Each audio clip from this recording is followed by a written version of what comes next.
Hello, everyone. Welcome back to Creation Myths.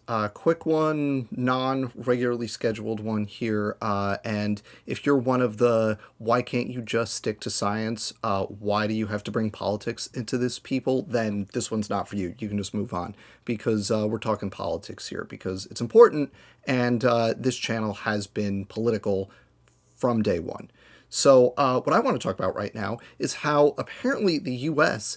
is like on the verge of invading Greenland for some stupid reason. And that's bad in and of itself and will effectively be the end of NATO if it was to happen. But what I want to make clear here is that right now in the United States, the Republican Party holds all the cards, right? You've got the presidency, you've got control of the Supreme Court, and both chambers of Congress, the House and the Senate.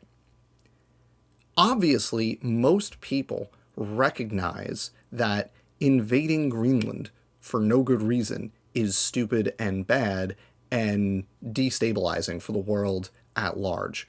And yet, nobody in the Republican Party, no elected officials, are using the power that they have to stop it. Elected Republicans in Congress could put a stop to this right now.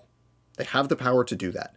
Democrats do not have the power to do that. And look, I know Democrats got a lot of problems, but if Kamala Harris was president right now, you know what we wouldn't be doing? Preparing to invade Greenland. So I don't want to hear any of that both sides nonsense right now, okay? Republicans in Congress, the House and the Senate, have the power to put the brakes on this right now. Republicans in the cabinet can invoke the 25th Amendment and get rid of Trump right now if they wanted to. Clearly he's unfit for office, but here we are. We're just going to let it continue anyway. So the thing I want to make clear to people right now is we have an enormous problem in the United States and in the world, and that problem is the Republican Party. Every member of Congress who is a Republican is either spineless and refusing to use the power they have to rein Trump in, or a fascist and supportive of all the stuff that's going on right now. From, ICE operating as a secret police force, literally going door to door, trying to find immigrants like they're the Gestapo in late 30s Germany looking for Jews. Or you've got the belligerent posturing, saber rattling over Greenland. Everybody in Congress with an R next to their name, they could collectively just decide to put a stop to this right now, and they're not, because again, they're either completely spineless and refuse to use the power they have, even though they know what's going on is wrong, or they're actually supportive of it. For a lot of them, I think it's actually the latter. It's really hard to find a Republican who doesn't fall into one of those categories. And elected Republicans at the federal level, forget about it. Everybody is either refusing to use the power or happy that Trump is doing what he's doing. They're all bad for one of those two reasons. They're all bad. There's not a single good one.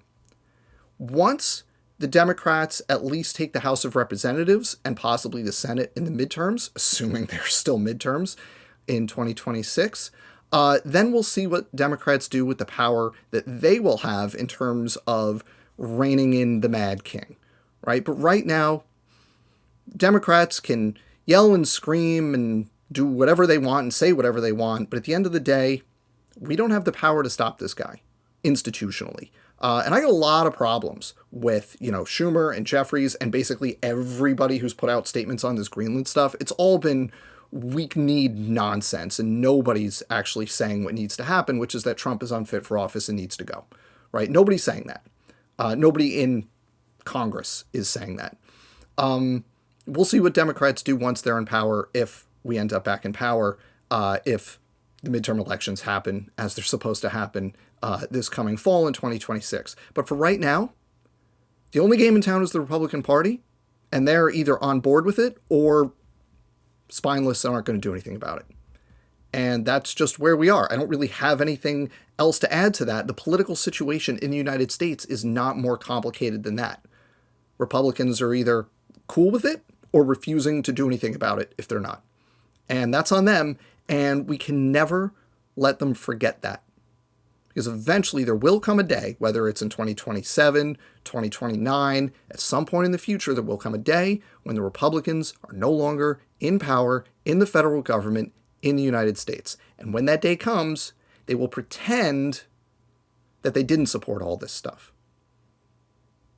So make sure we hold them accountable now and in the future for what is going on, because the blame rests squarely with one group of people, and it is Republicans in the federal government.